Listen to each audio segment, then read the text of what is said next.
Gonna talk a little bit about the Bulls and Nets game because that's recently what happened, and then I'm gonna give you the stats per NBA. But mainly, I got a full sample size now of 6 games. How the Bulls I think are. Should have done it way earlier. Should have done preseason. I apologize. Thank you guys for watching. Let's get right into it. So, Bulls offensively, they're ranked, I believe, 17th overall in the NBA with 113 points. They are surprisingly first in rebounds early season, like I said, only 6 games with 50. That's to do with Vucevic, you know, Josh Giddey being 6'8", and Jalen Smith. Even Williams not grabbing more boards for sure. They rank 12th in assists with 27, which is pretty decent, middle of the pack. Their pace of offense has gone up a lot. They're like a top 5 in pace and in three-point shooting volumes with DeMar DeRozan gone. Obviously, if you guys who've been watching the Bulls can't tell, they had 25 points not too long ago and almost set the franchise record or tied at one of those. And I believe Vucevic is averaging 21 and like 11. Josh Giddey is like 14.7 assists with like 8 rebounds, 6 assists. Coby White, I'm sorry if you guys know the stats already, for the people who don't know, keeping up. Coby White, 19.3 points, and I think 4 rebounds, 4 assists. Zach LaVine, 22.7 points. And that's pretty much, I think, the more important guys. The Nets, look, am I that disappointed? The Bulls can't just hold a lead and think you could be down 20 or 8 in the first quarter all the time. It's not going to happen. And it showed.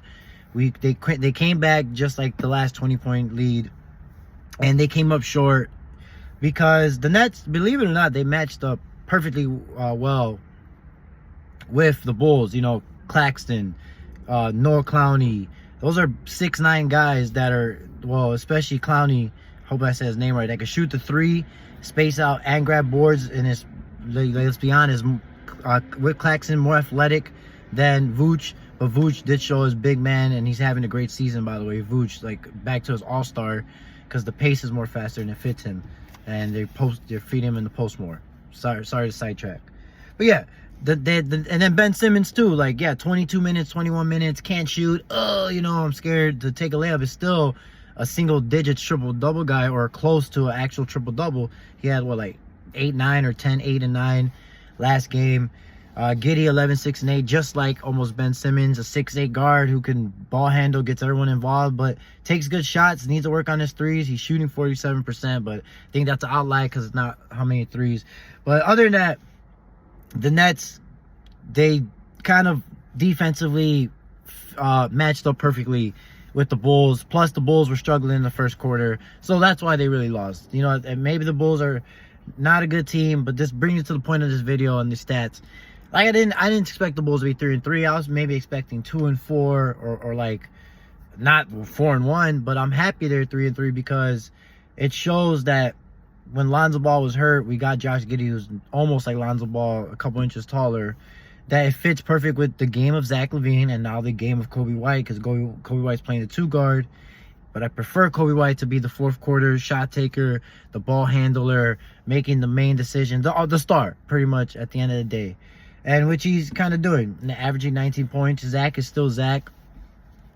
We should be happy that he's averaging 22.7 because I'm still on the boat and always been on the boat of we need to ship Zach LaVine out. And since we're 3-3, if we can be 4-3 because they play the Jazz and just be in that 500 because they haven't been 500 for 2 years, then that's just more good value on Zach LaVine because he's showing that he can average 20 points, shoot almost 40% in threes, and 50% field goals on a winning team. So we can get something for that. But on a losing team, just going to be the same shit we're hearing in the media about Zach, and on a winning team.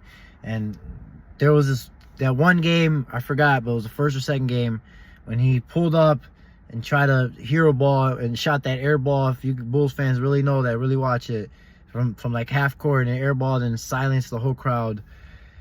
That shit was crazy.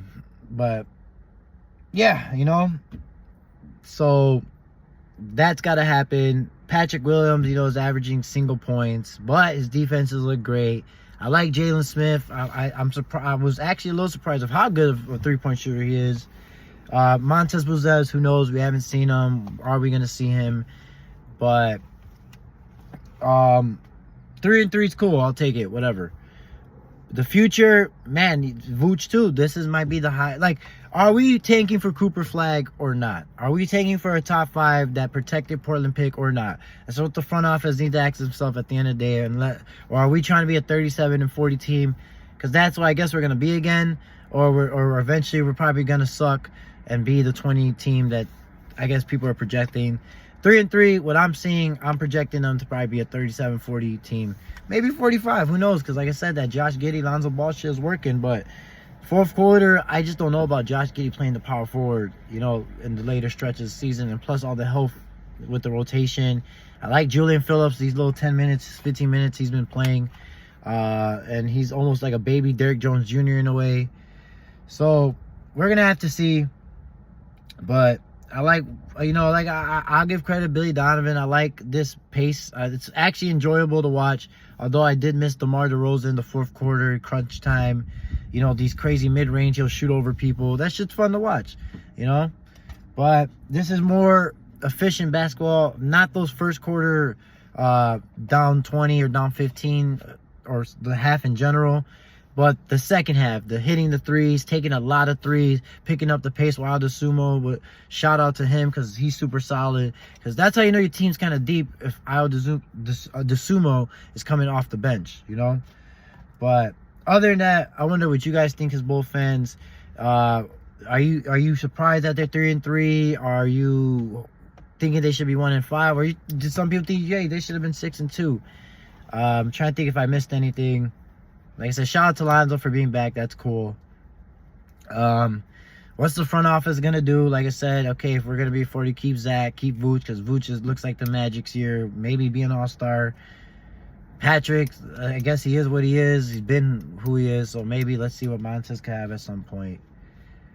And defensively, we're struggled. Like we were never meant to be a defensive, or the Bulls were never meant to be a defensively good team. I expected that, but I am a little surprised on the defense and the effort, mainly. You know, that's one thing I want to mention. A lot more effort in plays, and I guess that comes from Giddey, that comes from Lonzo, that comes from the guard play, it comes from Kobe having that mentality too, that he plays hard, you know, draws fouls, and is super fucking fast, low key.